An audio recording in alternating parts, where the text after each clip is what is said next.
चिनगारी का खेल बुरा होता है, अत्याचार और अनाचार हो रहा है, उसकी पराकाष्ठा पूर्ण हो रही है। मित्रों, आप सभी जानते हैं कि पश्चिम बंगाल में पंचायत चुनावों में जिस प्रकार के विचलित करने वाले दृश्य निरंतर दिखाई पड़ रहे हैं, वो लोकतंत्र के प्रति संवेदना रखने वाले किसी भी व्यक्ति को व्यथित करते हैं। हिंसा का जो तांडव दिखाई पड़ रहा है, ये कष्टकारक है, दुखद है और मन में आक्रोश भरने वाला है। बंगाल की वह भूमि जहां कभी रविंद्र संगीत सुनाई पड़ता था, आज बम के धमाके सुनाई पड़ते हैं। भद्रलोक के विमर्श के लिए विख्यात वह भूमि आज हिंसा का तांडव देख रही है। और उससे अधिक दुखद है वहां के सरकार की असंवेदनशीलता। भारतीय जनता पार्टी के कार्यकर्ताओं पर जिस प्रकार के हिंसक और प्राणघातक हमले हो रहे हैं, 25 से 30 ऐसी घटनाओं की तो हम लोगों के पास सूची है जिसमें गंभीर रूप से हमारे कार्यकर्ता घायल हुए हैं और उनके ऊपर प्राणघातक हमले हुए हैं। उससे भी अधिक चिंता का विषय यह है कि राज्य के निर्वाचन आयोग के द्वारा इन सारी घटनाओं के प्रति एक निहायत ही असंवेदनशील और गैर जिम्मेदाराना रवैया इख्तियार करना, जिसकी वजह से न्यायालय जाना पड़ा और न्यायालय के हस्तक्षेप के बाद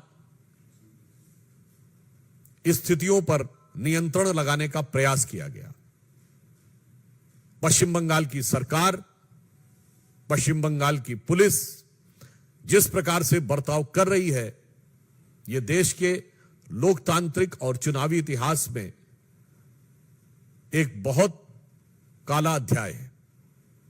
एक फैक्ट आपके सामने रखना चाहता हूं कि अंतिम दिन तृणमूल कांग्रेस के 40,000 से अधिक लोगों ने नामांकन किया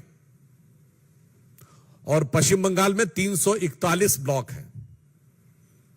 4 घंटे के अंदर यदि 40,000 से अधिक लोग नामांकन करते हैं केवल 341 ब्लॉक में, और इसमें तो अन्य भी दलों के लोगों ने नामांकन किया है अंतिम दिन, ऐसा तो नहीं है कि सिर्फ तृणमूल कांग्रेस ने किया है, लेफ्ट ने भी किया है, कांग्रेस ने भी किया है, हमने भी किया है।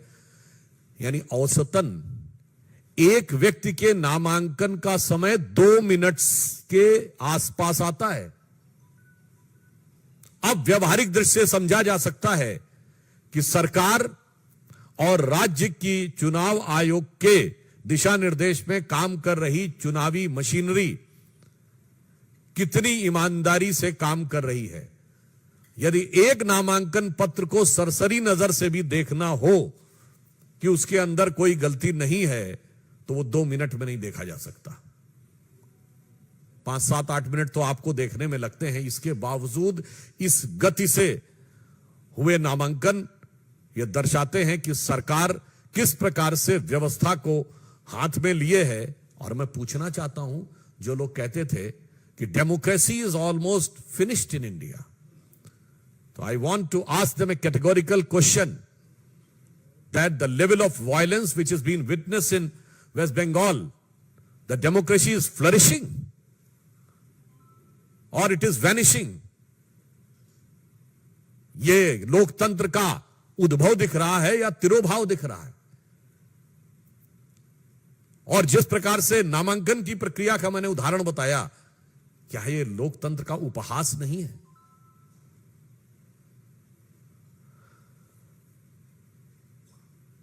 राज्यपाल महोदय भी, आप सभी को ध्यान होगा कि हिंसा की जिस प्रकार निरंतर सूचनाएं आ रही हैं और राज्य सरकार की निष्क्रियता, असंवेदनशीलता जो ममता बनर्जी जी के संरक्षण में चल रही है, उस कारण से राज्यपाल ने भी जाकर आज कई जगह हिंसा प्रभावित क्षेत्रों का दौरा भी किया है।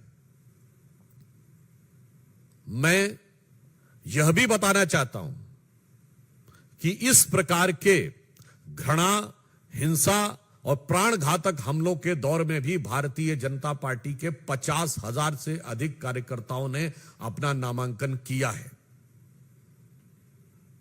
यानी इन प्रतिकूल परिस्थितियों में भी भारतीय जनता पार्टी के कार्यकर्ता पूरी दृढ़ता के साथ, साहस के साथ उस जुल्म और ज्यादती को सहते हुए लोकतंत्र की लड़ाई लड़ने के लिए आगे बढ़ रहे हैं।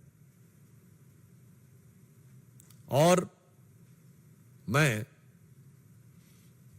तृणमूल कांग्रेस की सरकार और ममता बनर्जी जी को यह कहना चाहता हूं कि आप याद रखिए कि ये आगजनी का जो खेल, जो हिंसा का खेल आप खेल रहे हैं, यही इससे पूर्व कम्युनिस्ट सरकारें करती थी। और उनका हश्र क्या हुआ? लोकतंत्र में जनता जनार्दन है और जिस प्रकार का अत्याचार और अनाचार हो रहा है उसकी पराकाष्ठा पूर्ण हो रही है। तो मैं उन्हें सुझाव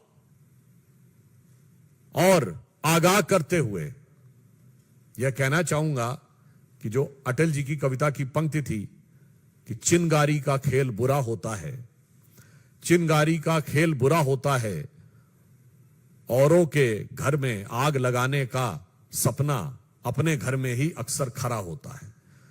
तो जो कुछ ये कर रहे हैं, और इसी के साथ मैं समस्त विपक्षी दलों से पूछना चाहता हूं कि लोकतंत्र का जो स्वरूप, हिंसा से घायल स्वरूप दिखाई पड़ रहा है, पश्चिम बंगाल में जो मां माटी मानुस की बात करती थी, वहां भारत मां के विरुद्ध खड़ी हुई शक्तियां प्रबल, माटी खून से सनी हुई और मनुष्यता पूरी तरीके से व्यथित और कलंकित नजर आ रही है। उसके बाद भी किसी विपक्षी दल को इसके लोकतंत्र में कोई समस्या नजर नहीं आ रही। अतः हम सरकार को आगाह करना चाहते हैं और साथ ही साथ यह कहना चाहते हैं कि उनको अपने संवैधानिक कर्तव्य का पालन करना चाहिए और राज्य के चुनाव आयोग, जो कि अपने संवैधानिक दायित्व का नैतिक और संवैधानिक दृष्टि से अपेक्षित निर्वहन नहीं कर रहा है, उनको भी अपने दायित्व का निर्वहन करना चाहिए। और भारतीय जनता पार्टी के समस्त कार्यकर्ताओं के हौसले का हम सम्मान और अभिवादन करते हैं। धन्यवाद। वीके न्यूज, राष्ट्र के नाम।